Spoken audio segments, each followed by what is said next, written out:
L'horreur est l'un des genres de fiction les plus populaires aujourd'hui. De grands noms comme It, Saw and The Last of Us démontrent que de nombreuses personnes aiment avoir peur pour se divertir. On peut donc se demander ce qui rend les clowns effrayants, les requins gigantesques et les zombies mangeurs de cerveaux si populaires dans le monde de la fiction.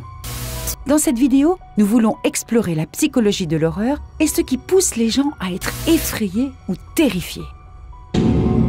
L'urgence.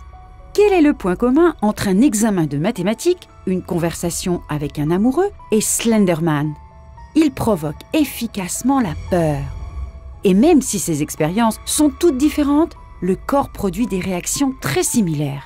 Selon Medical News Today, lorsque tu te sens en danger, ton cerveau déclenche une réaction de lutte ou de fuite. Tes pupilles se dilatent, ton cœur bat plus vite et ta tension artérielle augmente. Il s'agit de réactions évolutives qui t'aident à rester vigilant lorsque ton corps détecte un danger à venir.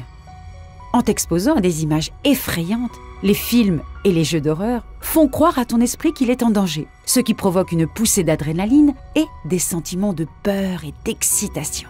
Mais bien sûr, il est important que le danger réel soit tenu à distance, ce qui nous amène à le filet de sécurité. Imagine que tu sois gardien de nuit dans une pizzeria familiale. Ton travail consiste à rester assis dans une pièce et à surveiller 4 animatroniques qui s'animent et se promènent dans le restaurant. Tu détournes les yeux de la caméra pendant 2 secondes quand, soudain, l'animatronique Fox entre en courant dans ta pièce et se met à hurler. Si cela se produisait dans la vie réelle, cette situation serait-elle excitante? Probablement pas. Mais bien sûr, si tu savais que ce n'est qu'un jeu, tu saurais qu'il n'y a pas de danger, même si le scénario est terrifiant. C'est là la principale différence entre un vrai et un faux danger. Dans son livre The Dangerous Age, le psychologue Michael Apter étudie comment les gens trouvent de l'excitation dans les activités extrêmes.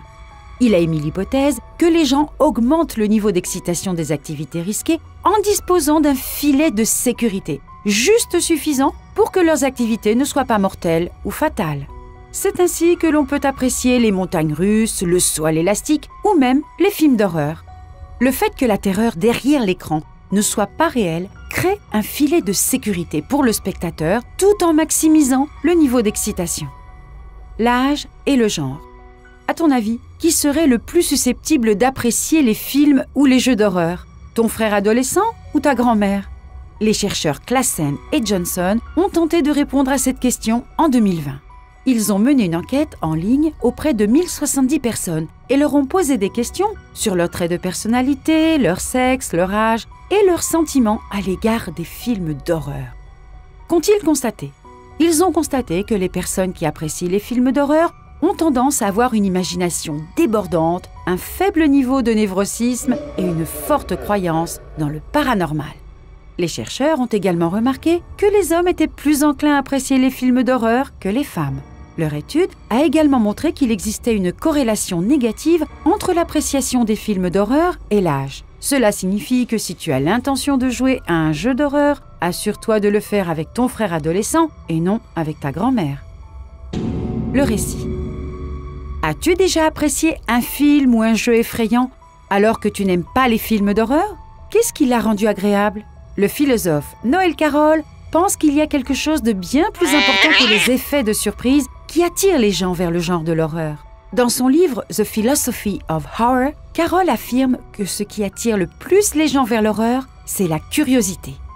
Avec la bonne narration, le genre de l'horreur est capable de susciter la curiosité du public et de l'inciter non seulement à regarder des films d'horreur, mais aussi à inventer ses propres histoires sur le sujet. Même si l'horreur n'est pas ton genre favori, tu pourrais être surpris par le bon film ou le bon jeu qui peut jouer sur ta curiosité et t'attirer avec son histoire fascinante. Que dirais-tu d'un bon film d'horreur pour ta prochaine soirée cinéma? Qu'en est-il de toi? Es-tu un grand amateur de films d'horreur? Quels sont tes films ou jeux d'horreur préférés?